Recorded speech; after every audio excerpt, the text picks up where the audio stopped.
महाशिवरात्रीला मंदिरातून ह्या वस्तू नक्की घरी आणा. 1 नंबरला आहे बेलपत्र. महाशिवरात्रीला शिवलिंगावर अभिषेक केल्यानंतर भगवान शिवाला अर्पण केलेले बेलपत्र घरी आणणे शुभ आहे. तुम्ही हे बेलपत्र तुमच्या तिजोरीत किंवा पर्समध्ये ठेवू शकता. असे मानले जाते की यामुळे पैशाचा ओघ कधीही कमी होत नाही. 2 नंबरला आहे पार्वती मातेला अर्पण केलेल्या वस्तू. महाशिवरात्रीला अनेक जण पार्वती मातेला वैवाहिक आनंदाच्या वस्तू अर्पण करतात. मंदिरात पार्वती मातेला अर्पण केलेल्या बांगड्या, चोळी आणि सिंदूर घरी आणून परिधान कराव्यात. असे मानले जाते की यामुळे अखंड सौभाग्य मिळते, पतीला दीर्घायुष्य मिळते आणि वैवाहिक जीवनात प्रेम वाढते.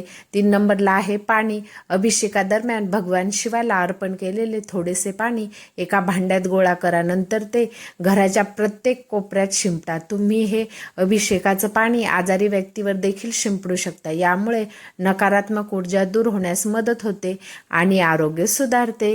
व्हिडिओ आवडल्यास व्हिडिओला लाईक करा, शेअर करा. चॅनलवर नवीन असाल तर चॅनलला नक्की सबस्क्राईब करा. धन्यवाद.